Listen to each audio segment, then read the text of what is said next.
Hola, vamos a continuar con el estudio de estimadores insesgados. Hasta ahora hemos visto, al menos en teoría, cómo podemos calcular el umbue, es decir, el estimador entre los insesgados que tiene menos varianza.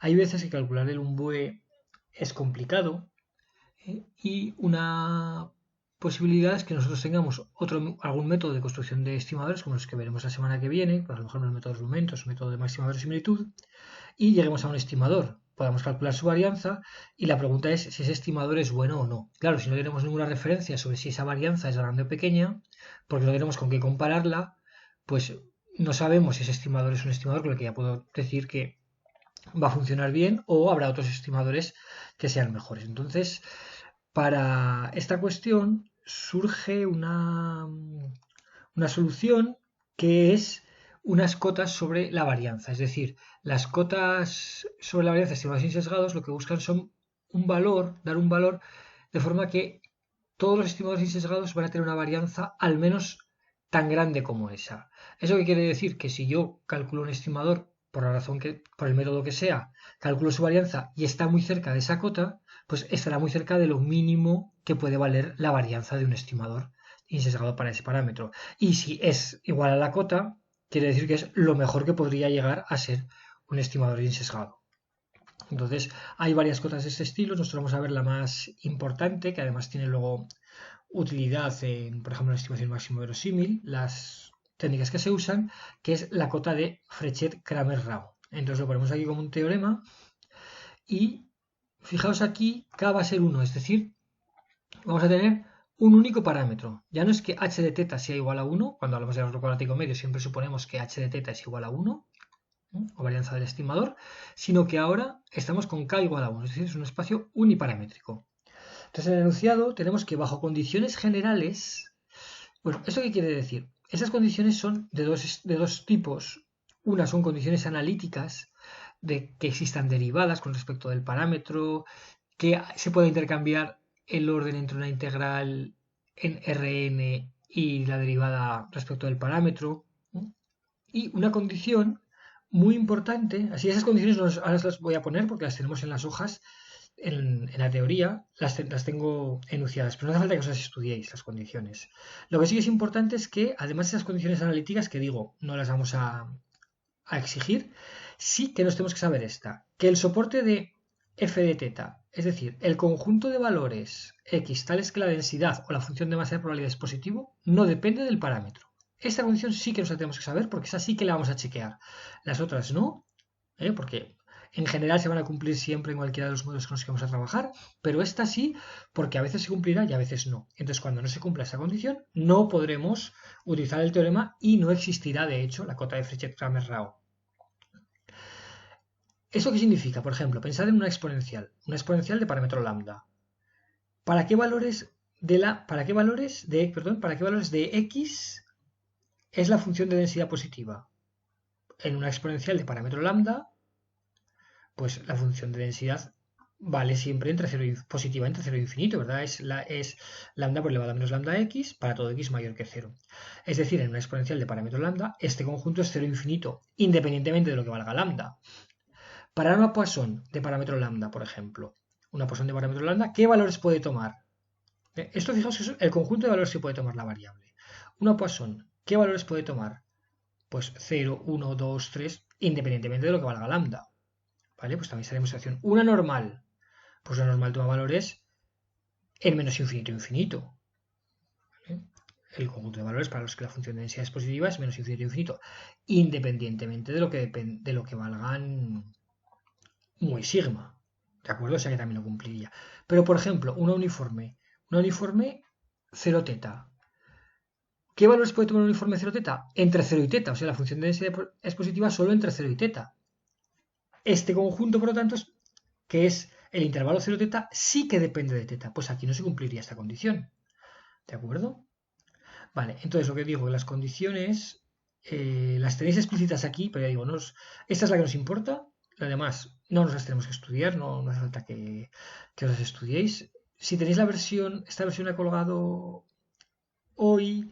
Si tenéis una versión antigua de los apuntes, aquí había una errata, ¿vale? Entonces, bueno, entonces, en todo caso, esto como se lee, esta x es el conjunto de valores de mi muestra. Esta x, fijaos que es negrita porque es una integral en Rn, y eso son x1, xn, y eso es la función de densidad en x1, xn. Ya, por eso es por si lo queréis mirar de aquí. Fijaos, aquí esto es en x, porque es x en R, pero eso es en negrita, porque es x1, xn. En todo caso, esto lo vamos a explicar más dentro del enunciado de la demostración. Vale, entonces, bajo esas condiciones, ¿qué dice? Que para cualquier estimador insesgado de h de teta, tal que tenga varianza, es decir, que exista la esperanza del cuadrado, entonces la varianza de este estimador es al menos esta cantidad. Eso que os decía. Cualquier estimador, cualquiera, tiene como poco esta varianza. ¿Eso qué quiere decir? Pues que si yo calculo en un estimador, ya no digo el umbue, porque si calculo el umbue ya sé que es el mejor, pero imaginad que es un método que no sé calcular el umbue, entonces yo por otro método calculo un estimador, si calculo el estimador y tiene una varianza igual a esta o muy cercana a esta, pues entonces entiendo que es un buen estimador. Si estoy muy alejado, pues no, hay mucho hueco entre la varianza y la cota. Fijaos un poco en esta fórmula, ahora iremos a la demostración y luego los ejemplos se ve muy claro. Esto parece un poco complicado, pero en realidad no lo es. ¿Esto qué es? Esto es t insesgado para h de teta. Eso es lo que yo quiero estimar, h de teta. Pues aquí lo que tengo es la derivada al cuadrado. Vale, esto no tiene ninguna dificultad. Lo que es un poquito más complicado es esto, fijaos. ¿Esto qué es? Esta L es la verosimilitud. ¿Os acordáis de la verosimilitud? Seguro que sí. La verosimilitud de una muestra, la tenemos por aquí, es simplemente el producto de las funciones de masa de probabilidad o el producto de las funciones de densidad. Fijaos que esto no es más que la función de densidad de la muestra conjunta, porque las muestras como son independientes, pues la función de densidad de la muestra conjunta es el producto de las marginales. Así que la verosimilitud es una manera distinta de escribir la función de densidad conjunta, que es el producto de las funciones de densidad. Y en el caso discreto es la función conjunto de masa de probabilidad. Entonces tomo la verosimilitud y la evalúo en x1, xn, es decir, en estas variables aleatorias, con lo cual esto es una función, la función de verosimilitud, evaluada en estas variables aleatorias. Por lo tanto, es una función de una variable aleatoria, así que esto es una variable aleatoria. Le tomo el logaritmo de esta cantidad. Esto será una variable aleatoria en la que aparecerá teta. Esto ya digo, en los ejemplos se ve mucho más claro. Derivaré con respecto de teta. Sigue siendo una variable aleatoria esta expresión, porque todo eso es una variable aleatoria. La elevo al cuadrado y calculo la esperanza. Ya digo, parece complicado, luego veremos que no lo es. Entonces vamos a hacer la demostración. La vamos a hacer en el caso continuo, porque el caso discreto es exactamente lo mismo, cambiando integrales por sumas. Entonces, esta demostración es sencilla. Ahora la veréis y parece que hay mucha fórmula, mucha integral y tal, pero es sencilla. Lo único que me tengo que acordar de memoria es esto. Esta definición. Yo defino esta variable aleatoria, que es tomar la verosimilitud en x1, xn, es una función de x1, xn, de mis variables aleatorias x1, xn, calculo la verosimilitud, el logaritmo y la derivada. Fijaos, una de las condiciones, ¿y por qué sé que esto existe? Bueno, porque es una de las condiciones analíticas que os decía al principio. Van a existir las derivadas y voy a poder cambiar de integrales con derivadas. Esa es un poco las condiciones analíticas que decíamos que no vamos a explicitar. Bueno, eso es una variable aleatoria, le voy a calcular la esperanza. Fijaos, la esperanza, como es una variable que depende de x1, xn, x1, xn es la muestra aleatoria simple, pues tengo que hacer lo que vale esta variable en x1, xn, ¿verdad? Eso lo hemos hecho muchas veces, por la función de densidad de x1, xn, que es esta, es la función de densidad de la muestra. ¿De acuerdo? ¿Cuánto vale la derivada del logaritmo por supuesto neperiano, con respecto de teta? Pues u' partido por u. La derivada del logaritmo es la derivada de lo de dentro dividido por lo de dentro. Fijaos que aquí en vez de poner L he puesto la función de densidad de la muestra, pero es que es exactamente lo mismo. Acordaos lo que hemos dicho al principio. Es dos maneras de escribir la misma cosa. La verosimilitud es la función de densidad de la muestra. Entonces lo que tengo es u', o sea, la parcial de lo de dentro, que la L es igual que la F, de x1, xn, dividido por u, dividido por lo de dentro, que es f de x1, xn. Y aquí tengo otra vez la f, la que tenía aquí, se me simplifican y me queda la parcial de la derivada de la densidad. Fijaos una cosa, esta integral es en x1, xn, y aquí el símbolo integral, aunque pone un único símbolo integral, es una integral sobre Rn. Bueno, en realidad sobre el conjunto de valores que puede tomar la muestra. Da igual, porque pongáis esto, que es el conjunto de valores este Aleph. Acordaos que lo hemos usado otras veces, el conjunto de valores que puede tomar la muestra, o Rn, es lo mismo. En todo caso hay que entender, eso sí, que esta integral es una integral como n veces, ¿verdad? Le he puesto un único símbolo integral, pero fijaos que es diferencial de x1, diferencial de xn. Vale, ¿cuánto vale la integral de esta derivada? Fijaos, yo lo que sé es que la función de densidad, cuando integro sobre todo Rn o sobre el conjunto de valores que puede tomar la muestra, es lo mismo, es igual a 1. ¿De acuerdo? Bueno, pues si derivo esta expresión, como eso es constante, pues la derivada será igual a 0. Entonces la parcial de esta integral con respecto a θ es igual a 0. Como por las condiciones analíticas puedo meter esta derivada parcial aquí dentro, lo que me queda es esto. Es que la integral con respecto a diferencia de x1 diferencia de x de esta derivada es 0. ¿Vale? ¿Qué es esto de aquí? ¿De acuerdo?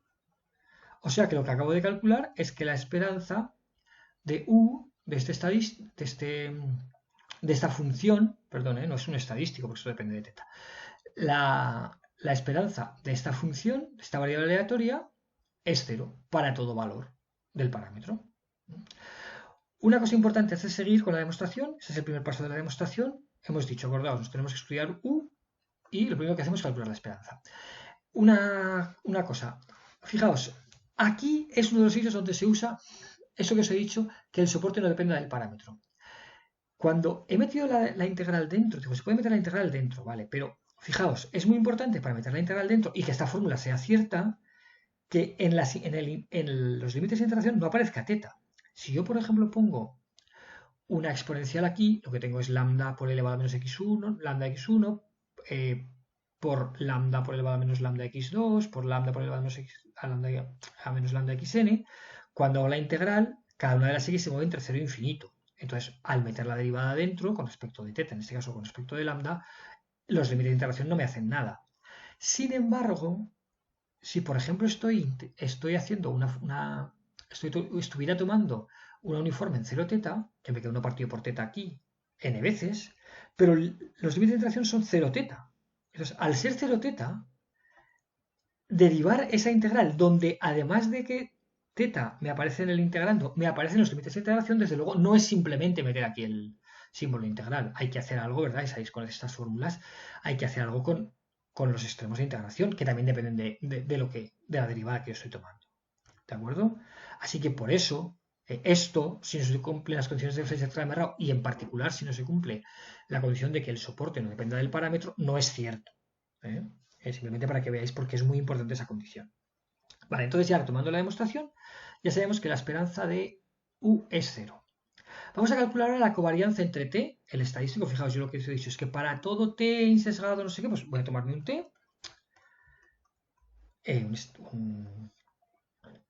un estimador, y cuando calculo la covarianza entre t y u, voy a calcular la covarianza entre t y u. ¿La covarianza entre t y u qué es? Pues es la esperanza del producto menos el producto de las esperanzas, pero la esperanza de u es 0, así que es la esperanza del producto. Voy a calcular la esperanza del producto. Fijaos, esta t depende de x1 de xn, porque es un estadístico, ¿verdad? Un estimador, y la u también, ¿verdad? La u la tengo definida aquí. Fijaos una cosa importante, cuando voy a poner... Entonces, ¿qué es lo que tengo que poner para poner la covarianza entre t y u? Tengo que poner la integral de t de x1 de xn, u de x1 de xn, t de x1 de xn, u de x1 de xn, por la función de densidad de x1 de xn, en x1 de xn, ¿verdad? Vale. Entonces, fijaos, como u, ¿cuánto vale u?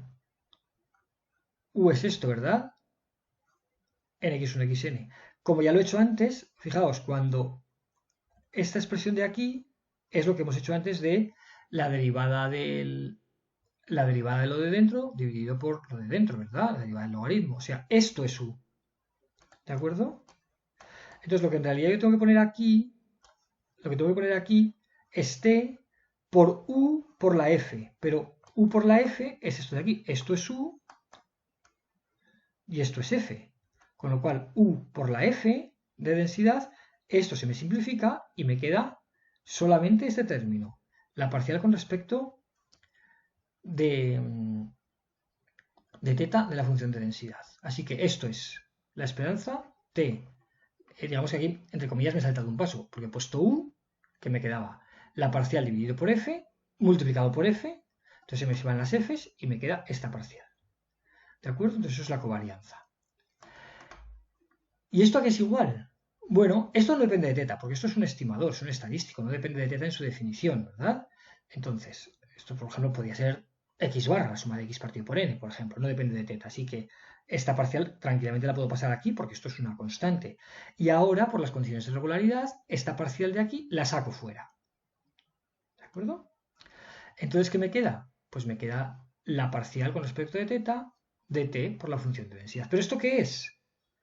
Esto no es más que la esperanza de teta, porque la esperanza de teta, ¿qué es? T en x1xn, la integral de t x1xn por la función de densidad conjunta de x1xn, o sea, esto de aquí. Así que esta covarianza de tu finalmente me queda la parcial con respecto de teta de la esperanza, es decir, h' de teta. ¿De acuerdo? Fijaos que aquí se usa el término parcial, aunque en realidad es una derivada total, porque en realidad solamente es un parámetro, pero es la forma en la que se escribe. Siempre lo veréis escrito así, o casi siempre lo veréis escrito así en los libros. Por eso he utilizado esta definición, ¿de acuerdo? O sea, esta definición, esta notación como parcial, pero en realidad es la derivada total, ¿eh? Porque es un único parámetro. Entonces, la covarianza, ¿eh?, es la derivada con respecto a de teta. Muy bien. Vamos a ver. O sea, ya tenemos, hemos calculado la esperanza 0, es importante, la covarianza h' de teta. Y ahora voy a utilizar la desigualdad de Cauchy-Schwarz, que me dice que el coeficiente de correlación en valor absoluto está entre menos 1 y 1, es decir, que el cuadrado del coeficiente de correlación entre t y u es menor o igual que 1. ¿Eso qué quiere decir? Pues que la covarianza al cuadrado es menor o igual que el producto de las varianzas. ¿La covarianza al cuadrado cuánto vale? H' de teta. La varianza de t, y aquí tengo que poner la varianza de u. ¿Cuánto vale la varianza de u? Bueno, pues la varianza de u sabemos que es la esperanza del cuadrado menos el cuadrado de la esperanza. El cuadrado de el cuadrado de la esperanza de u es 0, ya lo hemos dicho antes. Con lo cual la varianza de u es simplemente la esperanza del cuadrado de u, y u es, esta es la definición que hemos hecho hace ya un rato, es la esperanza del cuadrado. Pues ya está. La varianza de t es mayor o igual que h' de teta al cuadrado dividido por toda esta expresión. ¿De acuerdo? Bueno, pues ya lo hemos demostrado. Ya veis que la demostración es sencilla. ¿Es fácil de calcular esta cota de Fechner-Kramer-Rao? Es decir, cuando yo voy aquí en un ejercicio, bueno, eso es muy fácil porque es la derivada. ¿Y eso es fácil? Bueno, la verdad es que eso es un poco largo. Hacer la derivada no es muy difícil, pero el cuadrado me queda más largo, la esperanza del cuadrado es un poco largo. Entonces hay una fórmula alternativa, mucho más sencilla, y que es la que vamos a usar. Entonces lo que me dice esta proposición, me dice que bajo las condiciones de regularidad de Fechner-Kramer-Rao, la esperanza del cuadrado, ¿veis?, es el cuadrado de la primera derivada del logaritmo. Bueno, pues es lo mismo que menos, cambiar el signo a la esperanza de la derivada segunda del logaritmo. Y esto es más sencillo, bastante más sencillo. Y aún lo puedo simplificar un poquito más, aunque en la simplificación no es tanta, pero aún lo puedo simplificar un poquito más. En vez de tomarme la verosimilitud, tomar la función de densidad en la variable, una variable, y multiplicar por n. Esta cantidad sin la n, el menos esta esperanza de la derivada al cuadrado, que es lo mismo que esta expresión de aquí, pero poniendo la función de densidad en una única variable. Pero bueno, esta expresión de aquí se llama cantidad de información de Fisher. Y se nota por I de teta. Esta lo utilizaremos más adelante también. Y básicamente indica qué información me da cada observación. Cuando tengo una observación, la información que me da, la cantidad de información que me da, es esta cantidad. Aunque veis este signo menos es porque esto de aquí es negativo. Ya lo veréis, porque lo veis, ¿no? Que esto de aquí es positivo porque es la esperanza de un cuadrado. Así que este menos esta cantidad siempre va a ser positivo. Tened un poco de cuidado en los libros porque hay autores que llaman cantidad de información de Fisher a esto que hemos llamado nosotros, y hay algunos que llaman cantidad de información de Fisher cuando aquí en vez de poner la f pones la verosimilitud, es decir, a esta cantidad con el n. Bueno, simplemente hay que saberlo. Algunos llaman cantidad de información de Fisher, por eso he puesto aquí entre paréntesis de una observación, porque hay autores que le llaman con una observación o con n observaciones. Bueno, vamos a ver la demostración. Lo que yo quiero demostrar es esto de aquí, que la esperanza de esta derivada segunda es lo mismo que la menos esperanza del cuadrado. Os voy a hacer la derivada segunda. Acordaos que esta derivada primera, ya la hemos trabajado otras veces, antes, es pues la parcial de f dividido por f.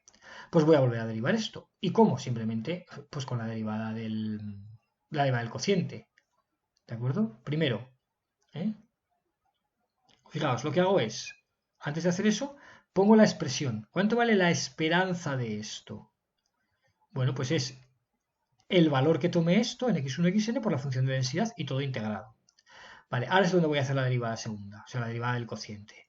Pues es la derivada del de arriba, como aquí ya tengo derivada, pues derivada segunda, por lo de abajo sin derivar, menos el de arriba sin derivar por la derivada del de abajo, que me queda lo mismo al cuadrado, ¿verdad? Dividido por la f al cuadrado. Y todo multiplicado por f. Aquí podría simplificar, pero no simplifico. ¿Por qué? Porque lo que voy a hacer ya va a ser separar la resta en 2. Entonces me queda esto de aquí que me queda, fijaos. Esto de aquí me queda esta derivada segunda por f cuadrado partido por f cuadrado. O sea, me queda esta derivada segunda. La integral de esta derivada segunda. Aquí que me queda, fijaos, aquí cuando pongo esto, ¿esto qué es? Esta derivada partido por f, la derivada partido por f es la derivada del logaritmo, ¿verdad? Pues la derivada del logaritmo al cuadrado por f. ¿Cuánto valen estos términos? Este primer término, ¿cuánto vale? Bueno, ya hemos visto antes que la derivada con respecto a teta una vez de esta expresión, esto cuando lo derivamos una única vez con respecto a teta, vale 0. Por lo tanto, si lo vuelvo a derivar, vuelve a valer 0. ¿De acuerdo? ¿Y esta expresión qué es? Pues es la expresión, está una cantidad multiplicada por f de x1 xn en la integral. Pues es la esperanza de lo de dentro. Pues ya lo tengo, fijaos, pero lo voy a hacer un poco más pequeño. Tengo que la esperanza de la derivada segunda es igual a la menos esperanza del cuadrado de la derivada primera, que es lo que quería demostrar. Por otra parte, ahora lo que me queda ver es esto de aquí, ¿no? Que esta esperanza de la derivada segunda del logaritmo de la verosimilitud es n veces la esperanza del logaritmo cuando pongo en vez de la verosimilitud de x1 xn la función de densidad de una única variable. Bueno, eso es muy sencillo. ¿Por qué? Porque ¿qué es la verosimilitud? Acordaos, la verosimilitud es el producto de las funciones de densidad. El logaritmo del producto es la suma de los logaritmos. Y aquí, como la derivada es lineal y la esperanza es lineal, saco esta suma fuera y me queda esto de aquí, ¿no? La suma de 1 hasta n de esta expresión. Todas estas tienen la misma distribución, o sea, aquí puedo poner la x y me sale n veces lo mismo, con lo cual es efectivamente. En vez de poner la verosimilitud, puedo poner n la densidad, y es más sencillo. ¿De acuerdo? Entonces, estas fórmulas me sirven para que la cota de F-Kramer-Rao me sea más fácil de calcular. Siguiendo con esta idea, vamos a decir que un estimador insesgado es eficiente si su varianza es igual a la cota de F-Kramer-Rao. Es lo mejor que podría ser. O sea, a mí me dicen una cota y dicen, mira, la varianza, ningún estimador puede tener menor varianza que esta cantidad. ¿De acuerdo? Imposible. Y tú tienes un estimador que tiene justamente esa varianza. Pues ya está. Es lo mejor que podría ser. Entonces se llama estimador eficiente. ¿De acuerdo? Y bueno, de hecho se define la eficiencia como la cota de Freichet-Kramer-Rao dividido por la varianza. Claro, como la cota de Freichet-Kramer-Rao, la varianza siempre va a ser mayor o igual que la cota, pues esta cantidad va a ser menor o igual que 1. Cuanto más cercanos estemos a 1, más eficiente va a ser nuestro estimador. A ver, ¿hay métodos para calcular la estadísticos estimados eficientes? Bueno, primero lo que uno intentaría sería calcular el UMBUE, porque lógicamente, si hay un eficiente, ese va a ser el UMBUE, porque ningún estimador puede tener menor varianza que él. Pues eso es precisamente el UMBUE. Pero, o sea, aparte de ese camino de intentar buscar el UMBUE y ver si es eficiente, no hay un camino, digamos, no hay una forma de calcular estimadores eficientes distinta. Lo que sí que es cierto es que en algunos casos, y particularmente en la familia exponencial, sí que podemos encontrar eh, estimadores eficientes. ¿Cómo? Pues a través de esta proposición. Lo que me dicen es que si eh, mi familia exponencial uniparamétrica, acordaos que todo ese tiempo de eficiencia, cota de eficiencia, estamos con k igual a 1, tengo un único parámetro, un parámetro unidimensional. Entonces, cuando escribo y es familia exponencial, acordaos que el w, que era lo que acompañaba a t, esa la función le llamamos w, lo que acompañaba a t en el exponente. Bueno, pues esa w tiene que tener derivada no nula en todo teta. Entonces, el estadístico este, ¿qué es? La suma, este estadístico, esta suma, ya lo hemos visto, ya lo hemos utilizado otras veces, que era el que era suficiente, completo, ¿os acordáis? Bueno, pues este estadístico dividido por n es eficiente para estimar su esperanza. Claro, hay veces que dicen, bueno, si no quieres estimar la esperanza, pues entonces no te dice nada esta proposición. Pero si lo que quieres es calcular la esperanza de ese estimador, pues entonces ya sabes que es eficiente. La demostración no es demasiado complicada, pero bueno, no aporta mucho, no la vamos a ver, la tenéis tal cual con este enunciado, porque podéis ver la demostración en otros libros, pero supongo que un enunciado a lo mejor ligeramente distinto y tal. Con este enunciado de la demostración tal cual la tenéis en este teorema 342 de Bickel y Doxum. Varias notas antes de ir a los ejemplos.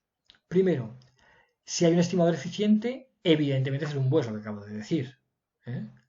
El recíproco no es cierto, es decir, hay problemas en los que uno puede encontrar el umbúe, o sea, el estimador que menos varianza tiene de todos, pero no alcanza la cota de Cramer-Rao. Bueno, pues eso ocurre, eso puede ocurrir y veremos algún ejemplo. Lo que os decía, la condición de que el soporte depende del parámetro es fundamental, no solo para la demostración, sino para el mismo hecho de la cota. O sea, si uno toma un uniforme 0 teta y calcula la, entre comillas, cota de Cramer-Rao, se puede encontrar estimadores que tengan menos varianza que eso. O sea, esa cota ya no es una cota. Es decir, no se puede calcular la cota de Cramer-Rao, no tiene sentido calcularla cuando no se cumple esta condición. Ya digo, no es una condición técnica para la demostración, es una condición necesaria sin la cual el resultado no es cierto. Claro, es que, a ver, necesaria en el sentido que la tengo que poner. Si no la pongo, el resultado no es cierto. Eso es importante. Hemos insistido varias veces en que k igual a 1, es decir, tenemos un problema uniparamétrico. ¿De acuerdo?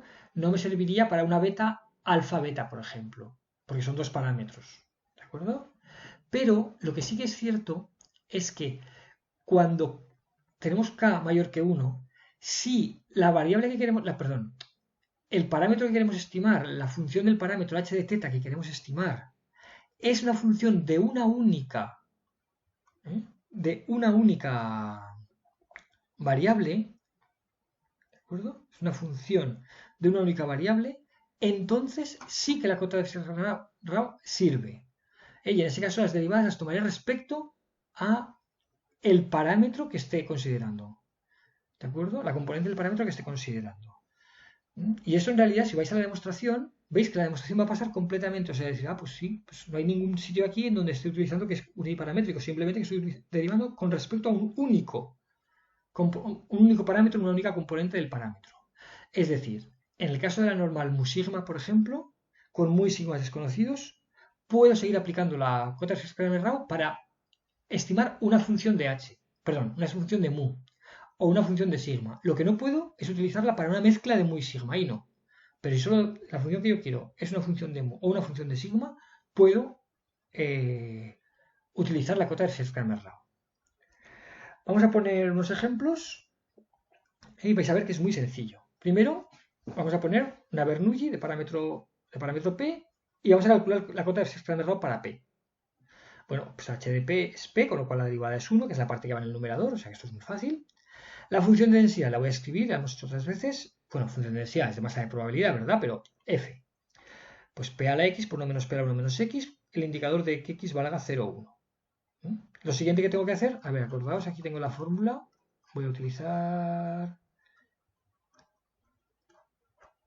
Perdón, por este movimiento. A ver.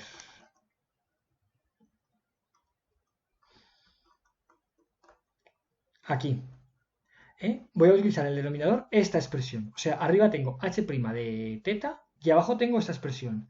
Menos n veces la esperanza de la derivada segunda del logaritmo de la función de densidad. Repito, esperanza de la derivada segunda del logaritmo de la función de densidad. Pues vamos a ello. Esta es la función de densidad. Ahora el logaritmo. Fijaos aquí, he puesto un indicador. Claro, no voy a tomar el logaritmo del indicador porque como el indicador puede valer 0, el logaritmo de 0 no está definido. Pero fijaos, como yo al final lo que quiero es calcular la esperanza de esto, yo lo que tengo que ver es qué valores realmente cuando yo haga esto será el valor que tome por la probabilidad, ¿verdad? Entonces yo realmente me tengo que fijar en qué valores puede tomar x. En los demás valores que no tome x me da igual cuánto valga esta función. Si es calcular la esperanza, tendría que ser por las probabilidades de que tome esos valores concretos.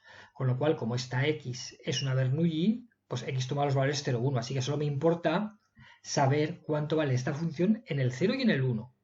¿De acuerdo? Cuando x vale 0 y x igual a 1. Así que ya el indicador me lo voy a ahorrar. Bueno, entonces tomo el logaritmo, me queda pues x al logaritmo de p más 1 menos x logaritmo de menos p. Derivo con respecto de p una vez, pues x partido por p menos 1 menos x partido por 1 menos p. Vuelvo a derivar con respecto de p, menos x partido por p cuadrado, menos 1 menos x, 1 menos p cuadrado. Y calculo la esperanza. ¿Cuánto vale esto? Pero aquí ya lo pongo en mayúscula, ¿verdad? Hasta aquí la minúscula, aquí es mayúscula. La esperanza de x es p, con lo cual me queda p partido por p cuadrado, 1 partido por p. La esperanza de 1 es x, 1 menos p. Y me queda esto. Entonces, acordaos, la cota de Kramer-Rao era h' de p, que es 1, dividido por n veces esta cantidad cambiada de signo. Así que lo que pasa es que, bueno, si no se me va, y esto me aparece en el denominador, es decir, p por 1 menos p está en el denominador del denominador. Por lo tanto, la cota de Frechet-Kramer-Rao es p por 1 menos p partido por n. ¿De acuerdo? Hay un estimador insesgado. En este caso, perdón, eficiente. Bueno, voy a probar con x barra, ¿verdad? Porque x barra es insesgado y es el, digamos, el estimador como más típico para estimar p. Bueno, voy a calcular la varianza. La varianza es de x barra, ya lo hemos hecho alguna vez, es la varianza de x partido por n, p por 1 menos p. Pues sí, fijaos, la varianza de ese estimador coincide con la cota de Kramer-Rao, así que x barra es eficiente para estimar p. Eso en realidad ya lo sabíamos. ¿Por qué? Pues por la proposición 231 relativa a la función a la familia exponencial. Sabemos que la Bernoulli pertenece a la familia exponencial. Escribiendo esto. Entonces, ¿cuál era la condición? La condición es que lo que me acompañaba a la x, o sea, a la t, eso es la, acordaos, d, s, esto no tiene mucha importancia, lo que tiene importancia es esto. Lo que tiene importancia es lo que va en la exponencial. Lo que depende de una función que depende del parámetro, que es la w de teta, y una función que depende de x, t de x, ¿de acuerdo? Entonces lo que tiene que ocurrir para la proporción 231 es que esta función tenga derivada no nula. Bueno, la que calculo la derivada me queda esto y efectivamente es estrictamente positiva. Con lo cual la proporción 231 me dice que este estadístico no, la suma de los valores del estadístico en la muestra partido por n, ¿de acuerdo? Fijaos. Esto de aquí, la suma de los valores de xy dividido por n, eso, que en este caso es la suma de los x sub y, porque la t de x es igual a x, dividido por n, o sea, x barra, es eficiente para estimar ¿qué? Acordaos, para estimar quizá no el parámetro, quizá no la función del parámetro que yo quiera, sino en concreto la esperanza del estadístico, la esperanza de t. Pero como t de x es igual a x, es la esperanza de x, o sea, p. Así que efectivamente yo ya sabía que era eficiente, o sea, si hubiera aplicado la proporción 231, ya habría sabido que es eficiente. Fijaos que esto incluso en alguna ocasión me puede servir para calcular la varianza de un estimador. Si estoy en la familia exponencial y resulta que hago esto sin calcular la varianza, yo hago todo esto y veo que mi estadístico es eficiente, pues ya sé que su varianza es la cota de Fritz-Kramer-Rao. En alguna ocasión podría ser más fácil calcular la cota de Fritz-Kramer-Rao que la varianza del estadístico. No en esta, ¿verdad? Porque ese x barra es muy sencillo. Pero en alguna otra ocasión podría ser. Vamos a este ejemplo. Poisson de parámetro lambda. Pues lo mismo. Primero que tengo que estimar h, quiero estimar h de lambda igual a lambda. porque me piden la cota de mercado para lambda. Bueno, pues h' de lambda es igual a 1, función de densidad, función de masa de probabilidad, esto con el indicador de que x valga 0 o 1, eso es la función de masa de probabilidad de la Poisson, tomo logaritmo, derivo con respecto de lambda una vez, derivo dos veces, me queda esto, calculo la esperanza, como la esperanza de x de la Poisson es lambda, pues me queda lambda partido por lambda cuadrado, 1 partido por lambda, así que la cuota de Cramer-Rao, esto me va al denominador, con el signo cambiado, multiplicado por n, pues lambda partido por n.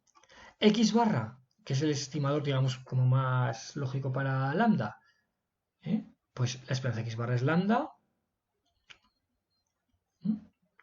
Y la varianza, bueno, pues la varianza es la varianza de x partido por n. Varianza de x de la Poisson es lambda, pues lambda partido por n, así que efectivamente es eficiente. Por último, vamos al caso de la normal. ¿Qué pasa en la normal? Bueno, vamos a ver tres situaciones. Primero, sigma es conocido y quiero estimar mu, h de mu igual a mu. Pongo la función de densidad, quiero calcular la cota de Cramer-Rao para estimar mu. Pongo la función de densidad, tomo logaritmo, derivo con respecto de mu. Bueno, pues esto no depende de mu. Bueno, eso es muy sencillo, ¿verdad? Vuelvo a derivar, me queda menos 1 partido por sigma cuadrado. Por lo tanto, la cota de Cramer-Rao, esto me va al denominador cambiado de signo y multiplicado por n, es sigma cuadrado partido por n. ¿Hay un estimador eficiente? Pues sí, x barra, claro, porque x barra es insesgado, acordaos, que para ser eficiente tiene que ser insesgado. Estamos hablando de la varianza de estimadores insesgados. X barra es insesgado y la varianza de x barra sabemos que es sigma cuadrado partido por n, así que x barra es eficiente para mu. Normal mu sigma con sigma positivo mu conocido. Y ahora en vez de que ahora no quiero estimar sigma, sino quiero estimar sigma cuadrado. Bueno, no pasa nada. Aquí tengo que hacer la derivada h' de sigma, 2 multiplicado por sigma. Vale. Ahora, todo igual. Función de densidad, logaritmo, derivada primera con respecto de sigma, derivada segunda con respecto de sigma. Bueno, esto lo hacéis, esto es muy sencillo, es una calcular unas derivadas, esto es elemental. Y calcular la esperanza. Bueno, ¿cuánto vale la esperanza de esta expresión? Pues 1 partido por sigma cuadrado menos 3 veces la esperanza de x menos mu al cuadrado partido por sigma cuarta. Claro, la esperanza de x menos mu al cuadrado es precisamente la definición de la varianza, o sea, sigma cuadrado. Así que me queda 2 sigma cuadrado. Cota de Cramer-Rao, fijaos que tengo aquí la derivada esta, es la derivada al cuadrado, h' de sigma al cuadrado, dividido por n veces esta expresión cambiada de signo, con lo cual 2 sigma cuarta partido por n. Por lo tanto, el estadístico ese mu cuadrado, acordaos que en este caso mu lo conozco, así que ese mu cuadrado es un estadístico y es insesgado para sigma cuadrado y su varianza, que ya la hemos calculado, la calculamos unas semanas pasadas, es 2 sigma cuarta partido por n, así que ese mu cuadrado es eficiente para sigma cuadrado, una normal mu sigma cuando mu es conocido. ¿Qué pasa cuando los dos son desconocidos y quiero estimar o bien mu o bien sigma? Lo que he dicho antes en la nota. Si solamente quiero estimar mu o quiero estimar sigma, todo este cálculo que he hecho me vale exactamente lo mismo. Exactamente igual. Todos los cálculos son exactamente iguales, porque aquí en realidad no he usado para nada que sigma sea conocido o desconocido. Ha sido una cosa respecto de mu y aquí respecto de sigma. Entonces, la cota de Cramer-Rao para mu, cuando tanto mu como sigma son desconocidos, sigue siendo sigma cuadrado partido por n. Y por lo tanto, x barra sigue siendo eficiente para mu, aunque tanto mu como sigma sean desconocidos. ¿Qué pasa en el caso de la varianza? Pues lo mismo. La cota de Cramer-Rao sigue siendo 2 sigma cuarta partido por n, para la cota de Cramer-Rao para estimar sigma cuadrado. Sin embargo, ahora no tengo ese mu cuadrado como un candidato, porque ese mu cuadrado ya no es, si mu y sigma son desconocidos, ese mu cuadrado ya no es un estimador porque no es un estadístico, depende de mu que lo desconozco. ¿De acuerdo? Por lo tanto, no puedo decir que cuando mu y sigma son desconocidos, ese mu cuadrado no tiene sentido decir que es eficiente. Es que ese mu cuadrado no es un estimador. Así que, ¿qué estimador conozco yo para estimar sigma cuadrado? ¿Qué estimador insesgado? Habrá más, ¿verdad? Pero ¿cuál conozco? De hecho, ¿cuál es el umbue? ¿Cuál es el umbue para sigma cuadrado? Cuando mu y sigma son desconocidos, recordad. Cuando mu y sigma son desconocidos, el umbue es s cuadrado. ¿Cuánto valía la varianza de s cuadrado? 2 sigma cuarta dividido por n menos 1.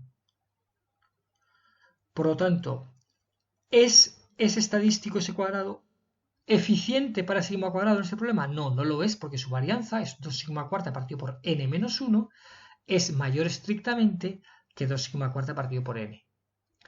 ¿Existe entonces un estimador eficiente en este problema para sigma cuadrado? No, no existe, porque ese cuadrado es el umbue, ese cuadrado es el que menor varianza tiene y no alcanza la cota de Sturm-Liouville. Por lo tanto, no hay ninguno que sea eficiente, no hay ninguno que la pueda tener.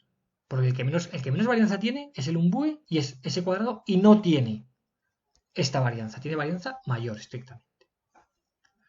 Muy bien, pues hasta aquí esta parte de